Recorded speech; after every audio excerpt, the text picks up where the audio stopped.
네, 생생법률쇼 진행을 맡은 김유리입니다. 이 세상 이슈를 법률적 시점에서 다뤄보는 본격 토크 블록버스터 법률 이슈 토크 시작했습니다.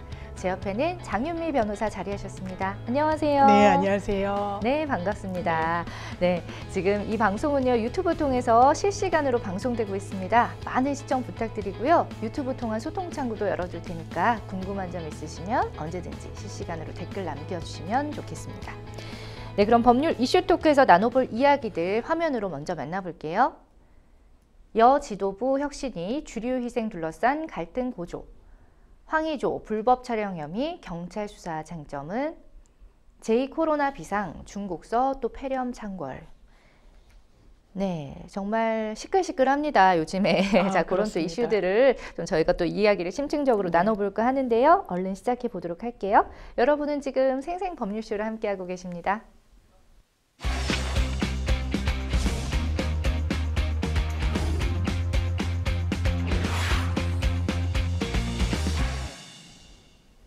네, 법률 이슈 토크 첫 번째 주제는요. 여 지도부 혁신이 주류 희생 둘러싼 갈등 고조입니다. 국민의힘 주류와 혁신위 간의 갈등이 깊어지고 있습니다. 민주당은 각종 설화를 수습하는 데 열중이고요. 자, 관련된 이야기 나눠볼 텐데요. 먼저 국민의힘 이뇨한 혁신위원회가 좌초 위기에 직면을 했죠. 주류 희생 권고안에 대해서 지도부와 중진 그리고 친윤계의 반발이 거센 데다가 혁신위 내에서도 이제 더 이상 들러리를 서지 않겠다 이런 불만이 터져 나오고 있다고 하는데 이른바 혁신이 잔혹사가 재현될 수 있다 이런 관측이 나오고 있어요. 그렇습니다. 사실 국민의힘 혁신위가 발족했을 때만 해도 이 강서구청장 선거에서 크게 패한 이유였기 때문에 당내 혁신안을 어떻게 내놓을 것인지 상당히 주목되는 상황이었던 건 맞거든요. 실제로 김기현 당대표가 전권을 주겠다. 임기에 대해서도 사실 제한을 두지 않겠다라고 이야기했지만 12월까지로 임기는 좀 지정이 되게 됐습니다. 그러면서 여러 혁신안들을 내놓고 있는데 제1혁신안부터 당내에서는 상당한 반발을 불러왔습니다. 이른바 대사면을 하겠다라고 해서 이준석 전 대표, 홍준표 대구시장 등을 지금 당에서 징계를 받은 상황인데 이걸 사면해주겠다는 취지로 이야기를 하거든요. 당사자들이 우리가 무슨 큰 죄를 지었다라고 사면 운운하느냐 굉장히 불쾌한 반응을 보였지만 이 국민의힘 최고위에서는 의결이 됐습니다. 그렇지만 그 이후에 이안 사만해서 중진 용태론부터 번번이 당내 문턱을 못 넘고 있는 국면이 있고요. 그러면서 이런 와중에 혁신위원 한 3명 정도 정치권 밖의 인사들이었습니다. 교수나 의사 이런 분들이셨는데 우리 그만두겠다. 이렇게까지 우리의 어떤 제안이 공허한 울림에 불과하다면 더 이상 혁신위가 조치될 필요가 없겠다. 이래서 그만두니 안 두니 언론에 상당히 좀 엇갈린 보도가 나왔지만 최종적으로는 일단 지켜보겠다라고 해서 사회 의사는 좀 철회를 한 상황인데요. 일단 당내에서 입장이 받아들여지지 않고 있다는 점. 그리고 사실상 당대표가 전권을 주겠다고 했지만 정권을 실제로 주었다라고는 보기 어려운 국면이 펼쳐지고 있는 점. 그래서 전반적으로는 이게 총선에 대한 대비책으로 혁신을 준비하려고 했는데 과연 이게 의미 있게 지금 대안을 내놓고 있느냐라고 당내에서부터 좀 물음표가 쳐지고 있는 상황인 것 같습니다. 그러네요. 정말 총선을 앞두고 내부 분위기가 그 어느 때보다도 더 어수선한 그런 상황입니다. 사퇴설이 불거진 이뇨한 혁신위원회 민간위원 혐의인이 있는데 당 지도부와 또 중진들을 향해서 2호 안건을 받아들여지지 않는다면 혁신위가 더 갈 이유가 없다 이렇게 또 강경하게 또 의견을 내놨네요. 그렇습니다. 지금 혁신위에서 그만두겠다라고 언급을 했다는 3명의 위원들은 정치권 밖에서 삼고초려해서 모셔온 분들입니다.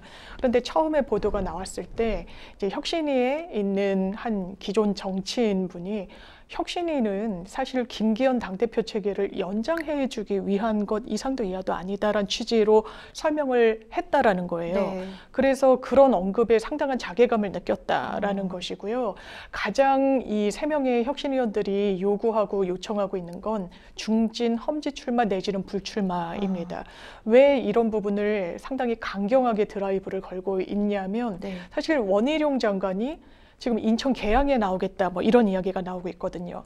그러면 이런 분위기 속에서 다른 이른바 윤핵관 내지는 중진들도 결단을 내려줘야 그 흐름이 지속되고 국민들께 감동으로 가져갈 수가 있는데 사실 그 흐름을 단절시키고 있다는 거죠. 원희룡 장관이 사실상 결단했다라고 하고 있죠. 그리고 네. 하태경 의원도 본인의 해운대 지역구에서 3선을 했는데 놓겠다고 했어요. 근데 그 점들이 선으로 이어지고 있지는 않거든요. 그렇기 때문에 혁신위 내부에서도 이런 목소리가 강하게 나오고 있는 것 같고, 저는 이분들이 했던 이야기 중에 상당히 마음에 와닿았던 게, 아니 우리도 설득하지 못할 정도면 국민을 어떻게 설득하겠느냐, 네. 이런 이야기를 하셨더라고요. 이런 걸 보면 이 기성 정치권에 대한 실망도 혁신위 내부에서 많이 좀 작용하고 있는 이런 상황인 것 같고요. 또 혁신위원들은 우리가 바라는 건 지역구 스타가 아니라 전국구 스타가 되어달라, 이 말인 즉슨 본인 지역에서 오래 선수만 쌓을 것이 아니라 그렇게 인지도를 높인 의원들일수록 어려운 지역에 가서 전체의 승리를 견인해내야 되는 거 아니냐라는 또 쓴소리를 내놓고 있는 것 같습니다. 예, 그런 소리가 나오고 있는 반면에 또 김기현 대표는 희생 요구의 마이웨이 행보를 보이고 있다고 하는데, 오히려 지역구 행사를 열어서 윤 대통령과의 친분을 또 가시하고 사실상 울산 출마 의지를 피력했다, 이런 해석도 나오고 있거든요. 그렇습니다. 울산에서 5선인가 했거든요. 예. 그렇기 때문에 또 시장도 역임을 했고요. 울산시장. 그래서 한 지역에서 굉장히 좀 오래 본인의 기득권을 유지한 것 아니냐가 혁신위의 기본적인 시선인 것 같습니다. 네. 그런데 이런 좀 불출마를 종용하는 움직임 속에 김기현 당대표의 행보가 상당히 주목되는 행보를 하나 했는데요. 주말 사이에 울산에 내려가서 의정보고서를 발표한 겁니다. 현직 의원이 지역에 내려가서 의정보고회를 여는 것은 이례적인 일은 아닌데 왜 주목을 끌었냐면, 김기현 대표가 12년 만에 지역에서 연 이 의정보고회였고요. 네. 또 이례적으로 3군데를 돌아다니면서 3차례나 개최를 했습니다. 그러면 당장 나오는 정치적 해석은, 아, 불출마를 하지 않겠구나. 또 지역에서 지역 구민들에게 본인의 어떤 성과를 설명하면서 지역구 의원이 이렇게 중요하다 이야기를 했거든요. 지역에서 제기되는 민원들을 잘 수용을 해서 해결책까지 내놔야 되는데 본인이 그걸 잘했다라고 설명을 하는 자리였다 보니까 예. 아, 이건 혁신위의 제안을 받아들이지 않겠다는 의미이구나, 이런 해석이 일단 1차적으로 나왔고요. 그러면서도 동시에 내가 대통령과 정말 스스럼 없이 지금도 통화하고 이야기하는 사이다. 한번 이야기하면 프리토킹으로 뭐 3-4시간씩 이야기한다. 이러면서 대통령과의 친분을 과시하기도 했어요. 그래서 대통령 뜻을 거스르지는 않고, 지금 대통령실과 대통령 측근들의 반응을 보면 이른바 윤핵관은 좀 희생을 해야 되는 거 아니냐라는 반응이 많이 나오고 있기 때문에 언젠가는 본인도 불출마를 사실상 시사하고 있는 것 아니냐라는 해석도 나오고 있지만, 1차적으로는 일단 지역구 출마 뜻도 지금 당장 접은 것은 아니구나, 이런 해석이 나오고 있습니다. 그렇군요. 이 반면에 혁신이 더 쉽게 물러날 것 같지는 않습니다. 인유한 위원장이 지난 주말 혐지 출마 요구에 화답한 거의 유일한 당내 인사죠. 원희룡 장관을 이제 만났는데요. 여론전을 통해서 지도부를 압박하려는 건데 마지막 카드가 통할 거라고 보시는지 궁금해요. 이 부분에 대해서 상당히 인유한 혁신위원장은 기대를 많이 하고 있는 것 같더라고요. 이게 지난 토요일 날 여의도에서 식사 자리를 가졌던 건데 오찬을 두 사람이 비공개로 함께 했습니다. 네. 그러면서 그 전후로 기자들의 많은 질문을 받았죠. 그러니까 원희룡 장관은 본인이 어려운 지역에 출마하는 것도 사실 다 열어놓고 생각하겠다라고 사실상 인유한 혁신위의 안을 전격 수용하는 형식을 취했거든요. 그러니까 인유한 혁신위원장은 정말 눈물이 나도록 고맙다라고 이야기를 하고 있는데, 네. 지금 원희룡 장관의 가장 출마가 유력시되는 지역은 인천 계양을입니다. 이재명 민주당 당대표가 현역 의원으로 있는 지역구인데요. 네. 이 지역 같은 경우에는 송영길 전 민주당 대표가 5선을 했었고요. 민주당의 텃밭이라는 평가가 맞을 정도로 국민의힘으로서는 험진 지역인 건 맞습니다. 예. 그렇기 때문에 국민의힘 내부에서도 원희룡이라는 장관은, 정치인은 상당히 국민의힘으로서도 아껴둬야 되는 카드인데 사실상 떨어질 가능성이 매우 높은 네. 지역에 이른바 이재명 당대표를 저격하기 위한 자객 공천으로 그냥 하늘을 놓치는 것이 맞느냐라는 문제 제기도 당 안팎에서는 나오고 있는 그런 상황입니다. 그러게요. 자, 원장관은 이제 민주당 이재명 대표의 지역구 말씀하셨듯이 이제 인천 계양을 출마 가능성을 언급했습니다. 신당을 만들겠다는 이준석 전 대표라든지 또 정치 대비 행보 해석이 나오는 한동훈 장관과는 좀 차별화된 전략인데 이게 통할지 이제 총선이 지나봐야 알겠죠. 어떻게 보세요? 일단 국민의힘에 몸담고 있는 분들은 이번 총선은 아마 뭐 김기현 당대표 체계로 치러지더라도 한동훈, 원희룡 이 두 사람의 역할론에 상당히 주목을 해야 된다라고 평가를 하고 있습니다. 네. 그런 와중에 한동훈 장관 같은 경우에는 아직 직을 내려놓지는 않았고요. 이제 전국 행보를 하면서 뭔가 굉장히 민주당의 날선 반응을 보이고 또 지금 출마 가능성이 예측되는 지역구들은 강남 아니면 뭐 대구 아니면 비례대표 선순위 이 정도로 어쨌든 국회 입성을 반드시 할 수 있는 자리가 좀 더 가능성 높게 나오고 있습니다. 네. 거기에 반해서 원희룡 장관 같은 경우에는 이른바 험지, 자객 공천 이런 지역으로 본인도 이런 요구를 당내에 어떤 안을 수용하겠다라고 이야기를 하고 있어서 이 두 사람의 총선에 임하는 태도와 어떤 전략은 좀 상반된 부분이 있는 것 같은데 최소한 크게 이 국민의힘의 얼굴로 나서게 될 것이고 그 등판이 조만간 곧 이뤄질 것이라는 평가에는 이론의 여지가 없는 것 같습니다. 그렇습니다. 자, 뭐 아니면 돈데요. 어떻게 보면 지난달 23일 이제 출범한 이뉴한 혁신위는 서울 강서구청장 보궐선거 참패 이후에 당 혁신을 주도하면서 반향을 일으켰습니다. 하지만 2호 혁신안인 지도부 중진 친윤 불출마 및 험지 출마 권고에 대해서 지도부나 중진 친윤계 의원들이 침묵하거나 또 사실상 거부를 하자 동력을 잃었다라는 평가도 받고 있습니다. 자, 이후에 인 위원장이 이들을 압박하려고 윤심을 언급한 게 오히려 패착으로 거론이 되고 있죠. 그렇습니다. 사실 혁신위가 태동된 그 배경을 짚어볼 필요가 있을 것 같은데요. 네. 이 혁신위는 사실 강서구청장 선거에서 대패한 이후에 수습책을 마련하기 위한 측면에서 발족했습니다. 그렇다면 서울 강서구청장 선거는 왜 패배했는가와 관련해서 대통령실과 당 이 두 축 중에 어디 책임이 더 클 것인가. 아무래도 대통령실의 책임을 거론하지 않을 방도는 없습니다. 네. 김태우 후보자는 사실 대법원에서 유죄 확정이 됐기 때문에 그 지역이 보궐선거 지역으로 분류가 됐던 것이거든요. 그런데 보궐선거를 자초한 당사자를 사면 복권, 이게 대법원에서 5월 달에 확정이 됐는데 3개월 정도밖에 지나지 않아서 그러니까 대법원 확정 판결이 정말 잉크도 마르기 전에 사면 복권을 해준 거예요. 예. 출마의 길을 터준 거죠. 초기에 선거 국면에서 김기현 당대표는 다른 인사 한 두세 명을 대통령실에 올렸다라는 보도도 있었습니다. 그렇지만 사실상 강행하고 이 부분 후보로 출마를 할 수 있도록 한 데는 대통령실 책임이 상당히 커요. 네. 그렇다면 강서구청장 선거의 패배 이후에 발족한 혁신위가 개혁 내지는 쇄신의 대상으로 삼아야 되는 건 국민의힘도 당연히 포함이 되겠지만 대통령의 어떤 쇄신도 종용을 같이 했어야 되는데 이뉴한 혁신위는 그 방향에 있어서 대통령을 직격한 부분은 없었습니다. 오히려 반대였죠. 본인들이 제출한 혁신안이 번번이 당해서 이제 부딪힐 때마다 대통령과의 직접 소통을 강조했습니다. 대통령께 직접 만남을 청했지만 오해를 살 수 있어서 직접 만나 뵙지 못했지만 그 측근을 통해서 본인이 받게 된 메시지는 전적으로 응원한다라는 것이었고요. 예. 그것을 언론에도 언급을 하면서 대통령의 의중을 실어서 혁신위가 진행된다는 인식을 어쨌든 싫게 했습니다. 또 비교적 최근에는 언론과의 인터뷰에서 윤석열 대통령을 나라님이라고 칭했어요. 그러니까 어떤 그 군주 시대의 폐해를 언급하는 것처럼 느껴지는 부분이 있었죠. 네. 그렇다면 최소한 나라님은 비판의 대상은 아니잖아요. 그러니까 그렇죠. 뭐 혁신의 대상이 될 수는 없다는 점을 네. 그러면 이뉴한 혁신위원장이 좀 공고히 한 것 아니냐. 그리고 사실 강서구청장 선거에서 패배한 이후에 이 임명이 된 당직자들이 다 내려왔습니다. 그중에는 이른바 윤핵관으로 분류되는 이철규 의원이 포함되어 있었어요.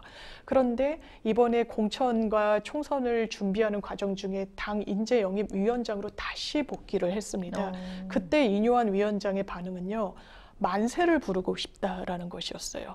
이른바 윤핵관이 당의 요직으로 총선의 중책으로 다시 왔을 때 한켠에서는 공천이나 총선 전략도 대통령실의 그림자에서 벗어나기가 어렵겠구나라는 전망이 나왔는데 오히려 이런 상황에서 이뇨한 위원장은 만세를 부르고 싶다라고 했거든요. 예. 그래서 대통령의 그림자에 갇힌 것 아니냐라는 좀 비판이 당내에서도 나오는 것 같습니다. 네, 뭐 전 국민이 다 객관적인 시선으로 이런 부분에 대해서 바라볼 필요는 있어 보이고요. 자, 여야 할 것 없이 사실 역대 혁신위는 대부분 실패한 걸로 알고 있습니다. 정말 손에 꼽힐 정도라고요. 그렇습니다. 한 여야 통틀어서 두 개의 혁신위가 그나마 성공했다라는 평가를 받는 것 같은데요. 네. 뭐 최근에 민주당에 있었던 김은경 혁신위도 뭐 높은 평가를 받고 있지 못하는 게 사실인 것 같습니다. 네. 이른바 노인 폄하 발언 뭐 이런 부분들이 논란을 나오면서 혁신의 과제로 내놨던 부분이 오히려 좀 조명을 받지 못했던 측면이 있었는데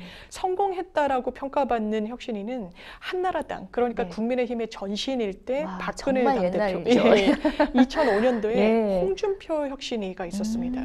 그 당시에 총선 상당히 어렵다는 전망이 있었지만 실제로 여러 뭐 컷오프니 쇄신이니 당내 개혁 같은 걸 잘 견인해내서 그래도 선방하는 좀 좋은 성과를 냈었고요. 또 하나는 민주당 같은 경우에 2015년도 네. 문재인 대표 시절 새정치민주연합이란 당명이었는데요. 이때 김상곤 혁신위도 좀 성공을 한 혁신위로 평가를 받고 있습니다. 네. 그 두 혁신위의 공통점은 그 당시의 정치적인 상황이 혁신위 안을 우리가 수용하지 않으면 진짜 선거에서 어려워질 수 있다라는 위기감이 기본적으로 있었던 네. 상황이고요. 그 당시에 박근혜 전 대표 당시에는 보수 위기론 막 굉장히 팽배해 있었고 역으로 문재인 당시 당대표 혁신위가 활동을 할 당시에는 진보 괴멸론이라고 해서 진보가 더 이상은 국민 마음을 받기 어려울 거다, 상당한 위기감에 있었거든요. 예. 그렇기 때문에 혁신이 안이 수용될 수밖에 없는 정치적인 그런 조건들이 성립돼 있어서 그나마 성공할 수 있었던 거 아니냐라는 평가도 나오고 있습니다. 그러니까 오히려 성공하기 전에는 정말 대위기가 있어야지 네. 이제 성공으로 이어졌다, 이런 또 통계적인 또 이례적인 또 얘기가 있는데, 이 가운데 국민의힘 당무감사위원회가 오늘 당무감사 결과를 발표할 예정이라고 해요. 당내에서 하위 20%에 대한 컷오프가 공론화되고 있는데 당무감사 결과에 따라서 이제 물갈이 작업이 본격화될 것으로 보입니다. 그렇습니다. 사실 총선을 앞두고 이제 4년 임기에 대한 평가를 여야 할 것 없이 현역 의원들에 대해서 하고 있거든요. 네. 이게 이를테면 뭐 본회의 출석률부터 입법 발의한 어떤 법률들이 얼마나 통과를 했는지 뭐 기타 등등 여러 세부 항목으로 다 점검을 하고 있는 그런 과정입니다. 네. 그러면 하위 20%를 받은 의원들에 대해서는 사실 각 당이 페널티를 부과하는 그런 방식은 다 차용을 하고 있는데요. 국민의힘 같은 경우에는 지금 나오는 이야기들이 아예 하위 20% 점수를 받은 현역 의원들에 대해서는 공천 자체를 주지 않겠다. 공천 기회 자체를 박탈하겠다라는 취지의 지금 언급들이 나오고 있습니다. 민주당 같은 경우에도 하위 20%에 대해서 페널티를 주는 안은 고민을 하고 있는데, 이걸 완전 하위 10%와 그 위에 10%를 좀 차등해서 경선 과정에서 점수를 깎는 이런 구조로 논의를 하고 있거든요. 근데 거기에 반해서 국민의힘은 완전히 그냥 컷오프를 시키도록 얄짤없이 예, 한마디로 정말 네. 아예 공천에 나올 수 있는 여지를 뿌리 뽑겠다는 취지여가지고요. 이게 국민들 보시기에 이 정도는 해야지라고 받아들여질 수도 있지만 한편으로 당내 인사들은 그렇다면 그 하위 20% 바로 위에 있는 분도 있을 거 아니에요. 이 그렇죠. 기준이 과연 정당하냐. 이 채점하고 어떤 측정하겠다고 하는 부분에 대해서 불복할 여지도 오히려 높아질 수가 있기 때문에 이 부분이 아직 발표가 구체적으로 되거나 이 명단이 공개되지는 않을 예정이긴 하지만 이 통보를 받은 의원들이 내가 하위 20%구나. 나 총선을 뜻을 접어야 되겠다라고 그냥 끝낼지는 상당히 미지수일 수밖에 없어서 이 부분이 그러네요. 또 당내에 하나의 분란의 소지가 될 수 있는 여지도 열려 있는 것 같습니다. 맞습니다. 자, 국민의힘 혁신위가 오는 30일 주류의 희생을 요구하는 용퇴론을 의결할 계획입니다. 참 이번 그 혁신위는 굉장히 좀 어떻게 보면 시원시원하다고 볼 수도 있지만 네. 어떻게 보면 너무 냉정한 또 그런 부분도 있네요. 네. 사실 혁신위의 이안으로 내놓았기 때문에 이미 시간은 많이 좀 지났어요. 네. 그런데 이제 국민의힘 분들은 왜 용태론에 대해서 아무런 언급이 없냐, 왜 수용한다는 가타부타의 반응이 없냐라고 하면 네. 이 부분이 최고위에 올라가지 않았다. 정식 안건으로 아직 상정되지 않았기 때문에 논의를 못했던 것이다라는 취지로 좀 이제 빠져나가기도 했는데요. 공식 안건으로 오는 30일에 짚어주신 대로 올라갈 예정이라고 합니다. 네. 그러면 이거는 가타부타 이걸 수용할지 말지가 결정이 되는 것이잖아요. 근데 수용을 한다라고 하면은 사실상 그렇다면 김기현 당대표부터 이걸 수용하겠다는 뜻으로 해석이 될 텐데 네. 적지 않은 파장을 내놓을 것 같고요. 사실 뭐 험지 출마를 종용한다든가 불출마를 권고하는 건 이건 제도로 강제할 수는 없습니다. 그렇죠. 기본적으로 출마를 할지 말지는 직업 선택의 자유와도 연관이 돼 있고요. 헌법상 보장되는 기본권으로 어쨌든 법원이 보고 있기 때문에 사실상 혁신위에서 이런 안을 내도 권고 수준에 불과한 건데 이걸 최고위에서 의결까지 해서 사실상 강제한다?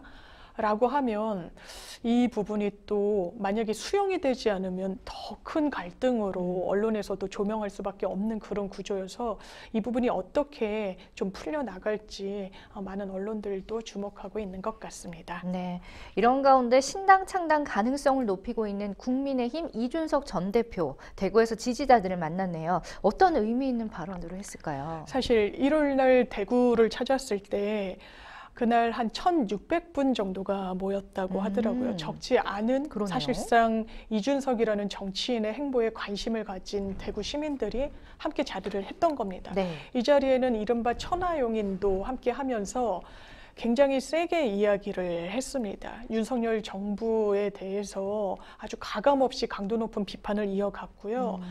작은 정치, 큰 정치 언급을 하면서 이를테면 이태원 참사에서 그 유가족들의 눈물을 닦아주는 것이 큰 정치라면 아무도 모르는 교회에 가서 예배를 드리는 게 과연 큰 정치라고 할 수 있겠느냐 이런 식의 언급도 하거든요. 사실 윤석열 정부를 향해 직격을 하고 있는 것입니다.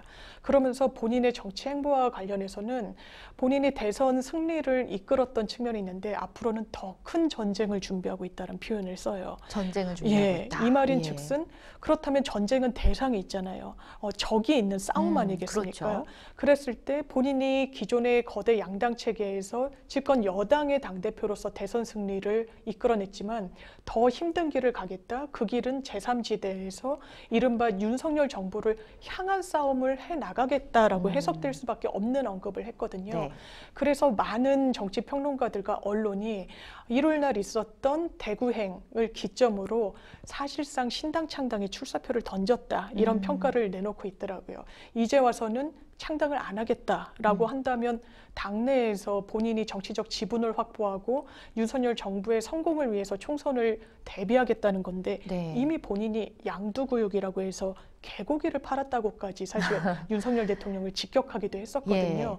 그래서 아마 당으로 다시 복귀하는 것은 힘든 국면이 되지 않았겠느냐. 그러면서 대구에서의 하나의 분기점을 토대로 이제는 신당 창당을 위한 준비 작업에 나서고 있다. 실제로 이준석 전 대표를 따로 인터뷰한 언론들이 단독 형식으로 이른바 온라인 플랫폼을 통해 가지고 창당 작업에 착수했다 이런 기사를 내놓고 있거든요. 네. 그래서 신당 창당을 향한 준비가 좀 차근차근 준비되는 것 아니냐라는 분석이 나오고 있습니다. 그렇군요. 이 가운데 이제 민주당 비명계 비판 수위가 높아지고 있습니다. 특히 전당대회에서 대의원의 권한을 축소하는 방안을 추진하는 걸 두고서 개파 갈등이 다시 좀 심화되는 분위기예요. 그렇습니다. 이 부분이 왜 그러냐면요. 이게 민주당은 전당대회를 당내 일단 그 당원들을 대상으로 여론조사를 하고 그 표심을 토대로 이 당대표를 뽑고 있는데요. 네. 그러니까 대의원 제도라는 게 있습니다. 민주당 같은 경우에 당원의 분포가 영남과 호남이 현격한 차이가 있습니다. 그렇기 때문에 이를테면 영남의 당원이고 어쨌든 당을 위해서 노력해 오신 분들의 표에는 좀 가중치를 두는 대의원 제도라는 것이 있어요. 그렇다 보니까 왜 대의원에게는 가중치 표를 주느냐? 그게 거의 1대 60 이런 식의 큰 가중치로 좀 그 수치가 되어 있거든요. 네. 그런데 왜 친명계에서 100% 당원, 권리당원 투표로 해야 된다라고 이야기를 하냐면요. 이른바 이재명 당대표가 된 이후에 민주당의 당원으로 입당한 분들의 수치가 훨씬 큽니다. 이분들은 대의원은 아니에요. 네. 그렇기 때문에 이른바 친명이라고 지칭되는 정치인들은 아니 권리당원들에게, 그러니까 권리당원이라는 거는 당비를 몇 개월 이상만 내면 권리당원이 되는 것이거든요. 똑같이 권한을 부여해 줘야 된다. 그리고 비명계에서는 대의원 제도가 태동한 이게 DJ 때 뭐 생겼다고 하더라고요. 그 역사적 의미가 아직 퇴색한 게 아니기 때문에 가져가야 된다라고 하면서 좀 대립을 한 적이 있는데 지금 이 부분에 대해서 다시 한번 논란이 재점화되는 것 같습니다. 그렇군요. 어제 또 민주당 비명계 모임이 원칙과 상식에 한 토론회가 있었는데요. 민주당이 이재명 사당화됐다라는 비판의 목소리가 나왔습니다. 꽤 거친 발언들이 많이 나왔더라고요. 그렇습니다. 예. 상당히 수위가 높은 내부 비판이 나왔던 건데요. 조기숙 이화여대 교수 같은 경우에는 과거 노무현 정부 때 홍보 수석을 했던 분입니다. 네. 그러니까 지금 현재 민주당의 상황을 할 때 대선 패배의 원인이 후보를 민주당이 잘못 냈기 때문이다라고까지 굉장히 강도 높게 비판을 했어요. 네. 왜 그러냐면 대선 국면 당시에 당의 지지도보다 후보의 지지도가 낮았다는 거죠. 그렇다면 당의 지지도를 최소한 초과하는 후보를 내야 승리를 담보할 수 있는 건데 그러지조차 못했다라고 하고 쓴소리를 던졌던 것이고요. 이게 사실 민주당 상황에 대한 그 원칙과 상식이 주최한 토론회였는데 이 토론회에 참석했던 또 최진원 경희대 공공거버넌스 연구소 교수가 있습니다. 네. 이분 같은 경우에는 이제 나치까지 언급을 하면서요. 그 당시에도 처음에는 이 독일 나치를 지지하던 소수파에 불과했지만 굉장히 강경한 목소리를 내면서 확장돼 나가기 시작했다. 그러면서 이른바 개딸이라고 해서 개혁의 딸이라는 지칭으로 별칭으로 이재명 대표를 지지하고 있는 이런 팬덤 정치를 비판하기도 해서 당내 쓴소리가 상당히 높은 수준으로 좀 나오기도 했습니다. 그랬네요. 민주당 지도부가 소속 의원들을 대상으로 입단속에 나섰다고 합니다. 최근에 잇따른 구설수로 인해서 부정적인 영향을 아주 딱 차단하겠다 이런 취지로 보이는데요. 그렇습니다. 지금 총선이 한 4개월 정도밖에 남지 않았고요. 네. 경제 지표, 물가 여러 상황이 좋지가 않습니다. 이런 와중에 국민들께 언짢은 언행을 하는 것에 대해서는 상당히 경계하겠다는 목소리가 민주당에서 나오고 있는데요. 최근에 여러 실언들이 있었습니다. 네. 민주당 민영배 의원의 출판기념회에 참석했던 최강욱 전 의원 같은 경우에는 아마 김건희 여사를 직격하는 취지였던 것으로 보이는데 이 소설 동물농장을 언급하면서 암컷이 그 동물농장 소설에도 그렇게 설치지를 않았다는 취지로 언급을 했어요. 예. 대단히 부적절하죠. 예, 세네요. 예, 누군가를 비판하더라도 특히 여성을 공격할 때 암컷이라는 표현, 이건 동물을 지칭하는 것이잖아요. 당장 당내에서도 적절하지 않은 발언이라는 이야기가 나왔습니다. 네. 그 연장선상에서 또 이 발언을 두둔했던 그 남영희 민주연구원 부원장 같은 경우에도 실언임을 인정하고 또 직에서 내려오기도 했거든요. 이런 잇단 설화가 이어지자 이 민주당에서는 총선 기획단 차원에서 앞으로 이런 실언, 망언 그리고 국민들께 상처가 되고 언짢게 다가가는 말을 한 정치인에 대해서는 총선의 페널티가 가해져야 된다라고 해서 최고위원회에 건의하기도 했고요. 네. 아마 이런 부분이 공천에 심사하는 데도 하나의 기준으로 들어가게 될 것 같습니다. 그러니까 요즘에 또 말조심에 대해서 더욱더 신경을 많이 쓰고 있는 모습입니다. 총선이 또 얼마 안 남았기 때문에 자, 여야가 또 이동관 방통위원장 탄핵안을 둘러싸고도 공방 중에 있는데요. 국민의힘은 야당이 탄핵 정쟁에만 몰두한다고 비판을 했고 또 민주당 같은 경우에는 여당이 침대 축구를 하고 있다 이렇게 서로 비난을 하고 있습니다. 민주당은 단독으로라도 강행 처리한다는 방침인데 앞서 필리버스터 철회로 이동관 위원장의 탄핵안을 막았던 국민의힘 이번에는 어떤 또 조치를 취하고 있을지 될지 궁금한데요. 향후 전개를 좀 미리 예상해 보신다면요. 아마 김진표 국회의장의 결단에 따라 많이 좀 방향이 달라질 것 같은데요. 일단 본회의가 열리게 되면 민주당이 탄핵안을 가결시킬 수는 있는 상황입니다. 거기에 반해서 국민의힘은 강행 처리는 절대로 있어서는 안 된다라고 맞서고 있는 상황이어서 국회 본회의에 어떤 회부할지 여부가 또 국회의장의 손에 달려 있는 것 같습니다. 그렇습니다. 자, 이렇게 해서 첫 번째 법률 이슈 토크 만나봤고요. 여러분은 생생법률쇼를 함께하고 계십니다.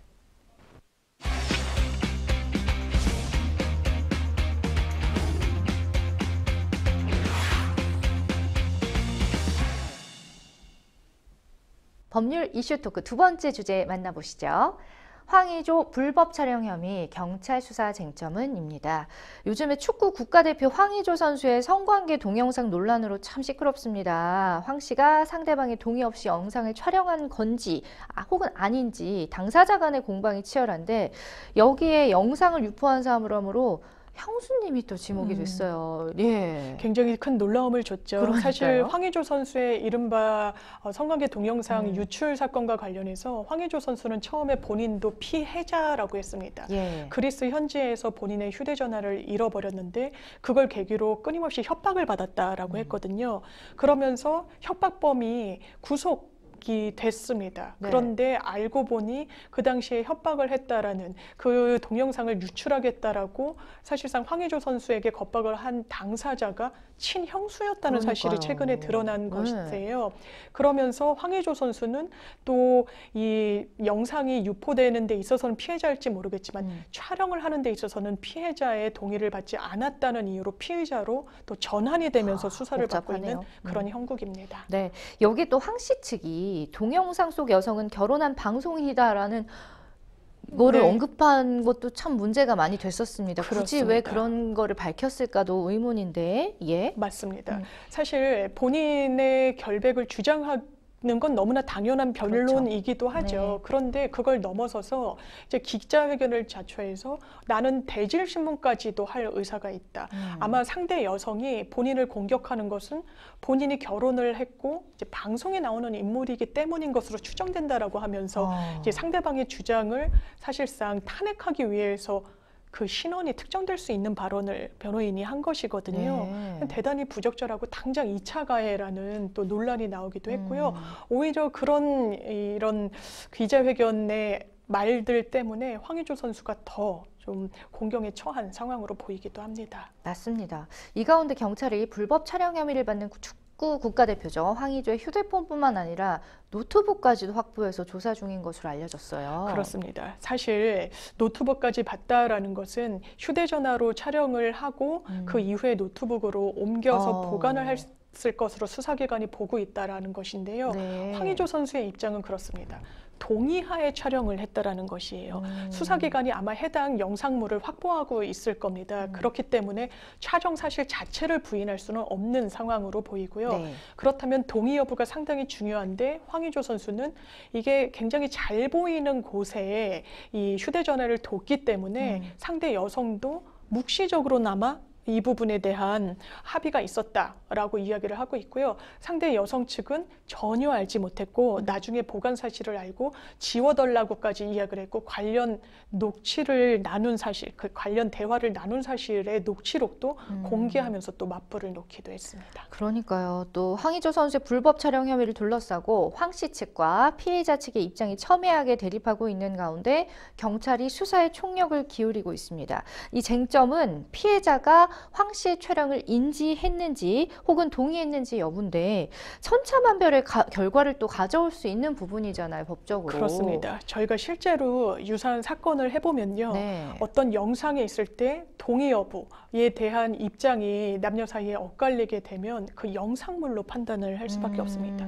이를테면 아 내가 찍지 말라고 했잖아 라는 언급이 있으면 이거는 최소한 영상 촬영 사실을 알았구나라고 단서가 됐던 사례도 있기도 하거든요. 네. 그리고 시선 같은 것도 분석을 할 수밖에 없습니다. 그리고 카메라가 놓였던 위치, 굉장히 잘 보이는 곳에 있었는지 아니면 은밀하게 모르는 곳에 있었다고밖에 볼 수가 없는지 여러 사정들을 볼 수밖에 없는데 참고가 되는 하나의 대법원 판시가 있습니다. 네. 지금은 사망한 고 구하라 씨 같은 경우에도 이 사망한 이후에도 이 본인의 피해 사실에 대해서 불법 촬영 여부가 그 피고인에 대한 재판이 계속 이어졌었거든요. 그랬죠. 그런데 불법 촬영 혐의는 최소한 무죄를 받았었습니다. 그 당시에 대법원이 왜 무죄로 보았냐면요. 네.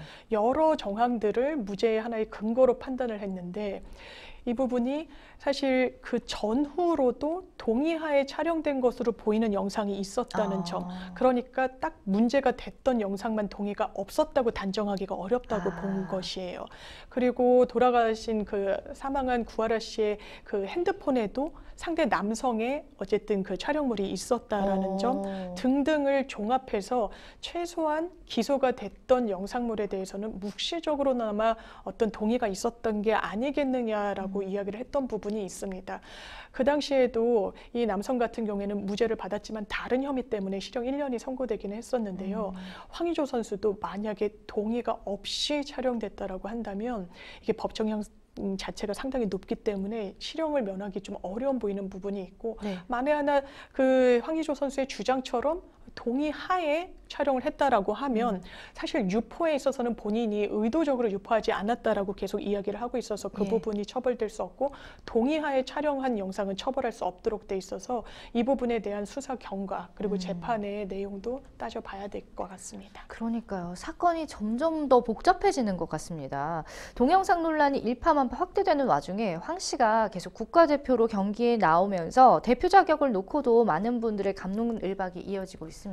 사실 피해자로 전환된 이후에도 A매치에 국가대표 자격을 달고 뛰었거든요. 예. 거기에 대해서 좀 불편해하는 좀 국민들이 많이 계십니다.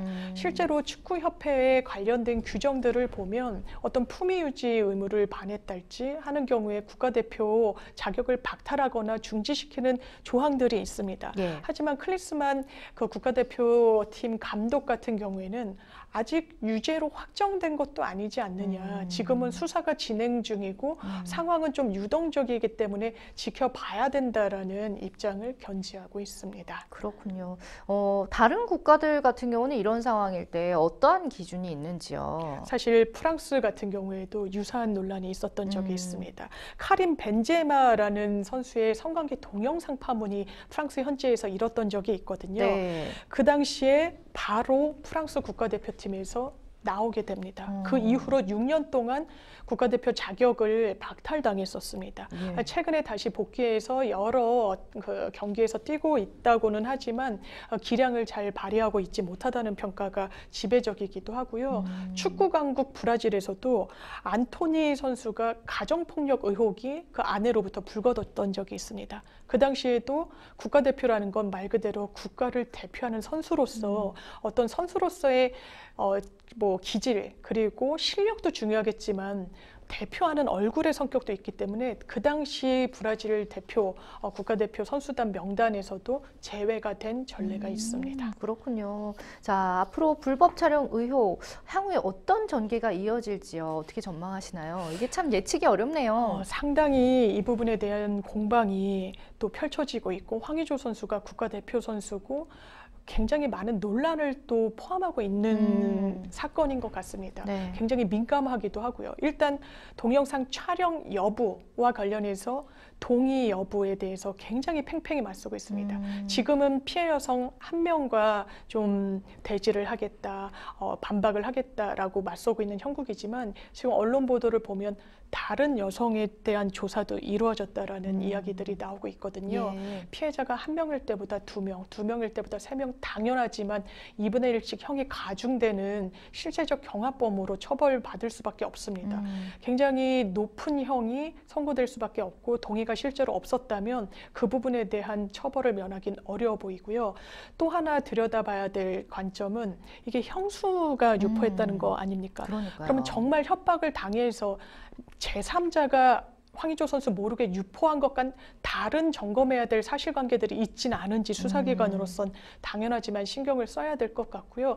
형수가 또 그냥 거리가 먼 형수가 아니라 황의조 선수의 그 친형과 함께 매니저까지 하고 네. 현지에 대동했던 인물로 지금 전해지고 있기 때문에 그 연결고리에 대한 수사도 분명히 필요한 그런 상황으로 보입니다. 맞습니다. 자, 두 번째 법률 이슈 토크 만나봤고요. 여러분은 지금 생생 법률쇼를 함께하고 계십니다.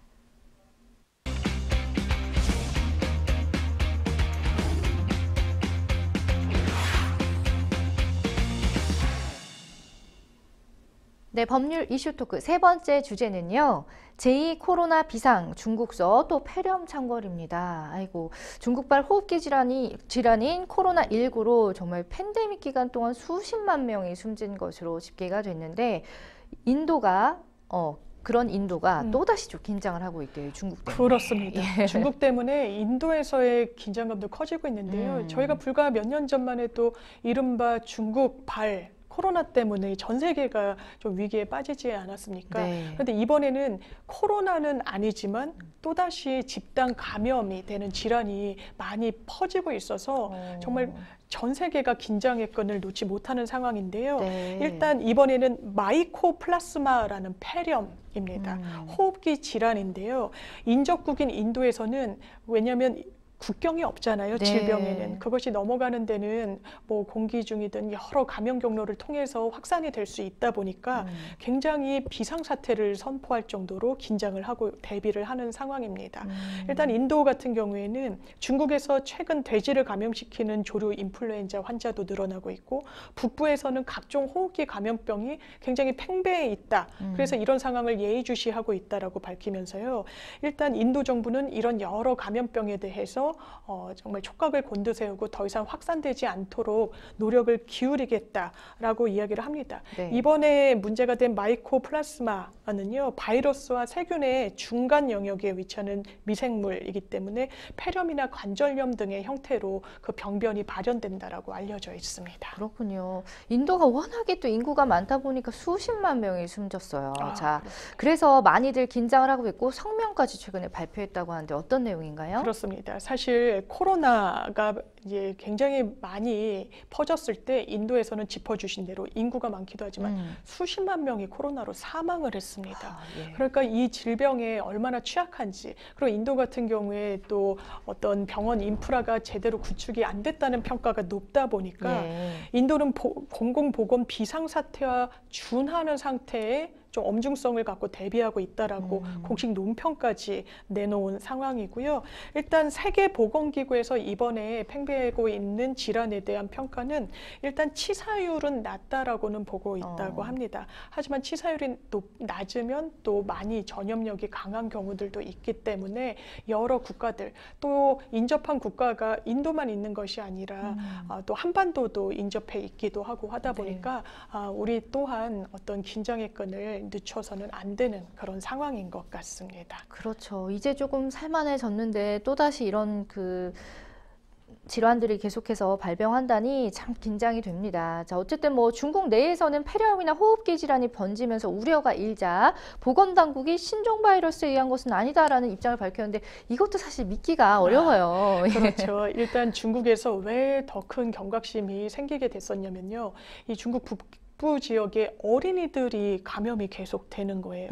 그런데 어린이들 감염할 때 처음에는 이거 미확인 폐렴이다라고 해서 이것도 뭐야, 신종 바이러스가 또다시 창궐한 거 아니야? 라는 우려가 나왔었거든요. 그 부분과 관련해서 일단 중국의 보건당국은 아니라고 딱 잘라 선을 그었습니다. 네. 신종 바이러스에 의한 것은 아니라고 이야기를 했고요. 이 폐렴과 관련해서는 좀 전에 말씀드린 그 바이러스 질환으로 이게 질환이 넓게 퍼지고 있는 상황이긴 하지만 정말 우려할 만한 과거에는 보지 못했던 신종 내지는 변이된 바이러스는 아니라는 설명을 내놓은 상태입니다. 그렇군요. 한편 또 우리나라에서는 독감 의심 환자가 큰 폭으로 증가를 하고 있다고 하는데 동절기 유행 기준의 6배에 달하는 것으로 나타났다고 해요. 그도 그럴 것이 그렇습니다. 주변에 독감 다들 좀 한 번씩 안 걸려보신 분들이 없더라고요. 그렇습니다. 예. 제 주변에도 음, 최근에 독감 걸리신 분들, 뭐 감기 걸리신 분들도 많고 또 코로나도 재감염, 맞아요. 재감염된 음. 분들이 상당히 많은데 일단 독감 의심 상자가 굉장히 많이 늘고 있는 상황이긴 합니다. 동절기 유행 기준의 보통, 그러니까 통상 기준의 6배를 넘고 있는데요. 이런 가운데 12살 이하의 어린이 독감 의심 환자는 지난해에 3배가 넘기도 했습니다. 그런데 13세 이하 어린이 백신 접종률은 지난해보다도 낮아져서 예. 이 백신, 독감 백신에 대해 대비하는 수치는 조금 줄었고 음. 거기에 대한 어떤 효과 때문인지 독감 발병률은 높아진 이런 상황입니다. 26일 질병관리청에서 낸 집계 수치를 보면요. 독감 의사 환자 분율, 그러니까 외래 환자 1000명당 의심 환자 수를 네. 책정한 건데요. 37.4명입니다. 오. 이것이 통상의 기준보다 6배나 높다는 그런 수치로 증명이 되고 있습니다. 그러네요. 1000명당 37.4%면은 꽤 높은 수치인데. 맞습니다. 자, 독감과 감기 많은 분들이 헷갈려 하시거든요. 어떤 차이점이 있을까요? 맞습니다. 일단 독감으로 알려진 그 인플루엔자는요. 인플루엔자 바이러스에 의한 급성 호흡기 질환이라고 보시면 됩니다. 네. 보통은 콜록콜록 기침하고 열나고 하면 내가 감기인가 독감인가 큰 차이를 못 느끼실 수도 있는데요. 일단 본인의 몸에 나타나는 차이를 봤을 때 독감과 감기에 큰 차이가 있습니다. 예. 감기와 달리 독감은요, 갑자기 시작됩니다. 그러면서 고열이 시작되는 그 시점을 기점으로 내가 열이 갑자기 38도 이상, 아주 많게는 41도까지 올라가네 라고 하면 일반 감기가 아니라 고열을 동반한 독감이라고 보시면 됩니다. 예. 왜냐하면 감기는요, 처음부터 이렇게 열이 치솟지 않고 미열부터 시작되거든요. 그럼 뭐 콧물이 난다든지 아니면 인후통이 수반된다든지 하지만 일상생활이 굉장히 어려운 정도로까지는 번지지 않습니다. 거기에 비해서 독감이란 건 우리가 흔히 말하는 몸살 감기라고 이야기했을 때 수반되는 증상들, 으슬으슬 추우면서 근육통이 수반되고 너무 몸살이 나서 그야말로 일상생활이 어려운 정도.